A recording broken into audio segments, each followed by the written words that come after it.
Doa Aku Percaya versi panjang atau Syahadat Nisya Konstantinopel. Dalam nama Bapa dan Putra dan Roh Kudus. Amin. Aku percaya akan satu Allah, Bapa yang Maha Kuasa, Pencipta langit dan bumi, dan segala sesuatu yang kelihatan dan tak kelihatan, dan akan satu Tuhan Yesus Kristus, Putra Allah yang tunggal. Ia lahir dari Bapa sebelum segala abad. Allah dari Allah, terang dari terang, Allah benar dari Allah benar. Ia dilahirkan bukan dijadikan, sehakikat dengan Bapa. Segala sesuatu dijadikan olehnya. Ia turun dari surga untuk kita manusia dan untuk keselamatan kita. Ia dikandung dari Roh Kudus, dilahirkan oleh perawan Maria dan menjadi manusia. Ia pun disalibkan untuk kita waktu Pontius Pilatus. Ia menderita sampai wafat dan dimakamkan. Pada hari ketiga ia bangkit menurut kitab suci. Ia naik ke surga, duduk di sisi Bapa. Ia akan kembali dengan mulia, mengadili orang yang hidup dan yang mati. Kerajaannya takkan berakhir. Aku percaya akan Roh Kudus. Ia Tuhan yang menghidupkan.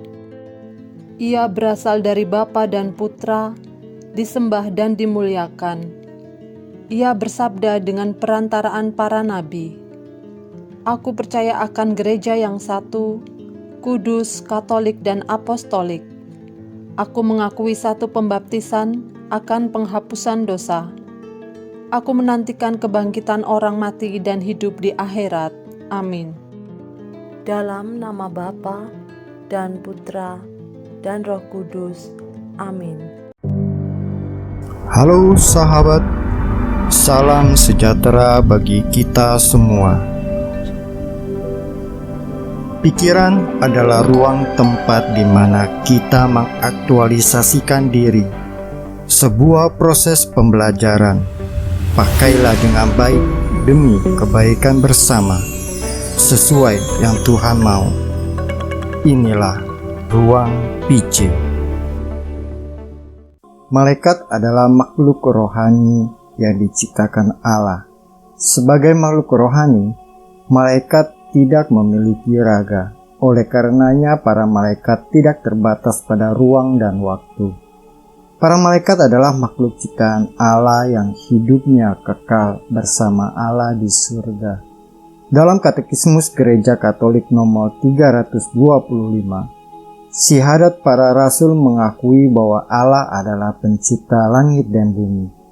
Dan pengakuan iman Nisya Konstantinopel menjelaskan dunia yang kelihatan dan yang tak kelihatan. Kemudian di dalam Katekismus Gereja Katolik nomor 327, pengakuan iman Konsili Lateran IV mengatakan, Allah mengadakan pada awal segala waktu sekaligus dua ciptaan dari ketiadaan, yang rohani dan yang jasmani, yaitu malaikat dan dunia. Dan sesudah itu yang manusiawi, yang boleh dikatakan sekaligus terdiri dari roh dan badan. Allah menciptakan yang kelihatan dan yang tidak kelihatan, ciptaan yang bersifat material dan non-material, yang bersifat spiritual dan rohani. Allah telah terlebih dahulu menciptakan yang non-material, yaitu makhluk surgawi, atau yang rohani, yaitu para malaikat. Kemudian Allah menciptakan yang material, yaitu dunia beserta semua isinya. Setelah semua penciptaan itu dilihatnya baik, barulah Allah menciptakan manusia, yaitu makhluk rohani sekaligus jasmani. Malaikat adalah makhluk rohani yang diciptakan Allah. Sebagai makhluk rohani, malaikat tidak memiliki raga. Karena tidak memiliki raga, sehingga tidak terbatas pada ruang dan waktu. Makhluk ciptaan Allah yang hidupnya kekal. Walau demikian, para malaikat tetaplah makhluk yang diciptakan sebagai pribadi yang memiliki akal budi dan memiliki kehendak bebas. Demikian Katekismus Gereja Katolik nomor 330 mengajarkan, sebagai makhluk rohani murni, mereka mempunyai akal budi dan kehendak. Mereka adalah wujud pribadi dan tidak dapat mati. Mereka melampaui segala makhluk yang kelihatan dalam kesempurnaan. Cahaya kemuliaannya membuktikan itu. Malaikat dalam bahasa Yunani adalah angelos yang artinya utusan. Angelos atau utusan mau merujuk pada tugas mereka, yaitu sebagai utusan Tuhan dan sekaligus juga sebagai eksekutor dari kehendak Tuhan Allah. Dalam kepercayaan atau agama-agama Abraham seperti Judaisme, Kekristenan, dan Islam, para malaikat dan peran mereka dikisahkan dalam beberapa peristiwa. Dalam Judaisme, malaikat kerap turun ke bumi untuk menyampaikan pesan Allah.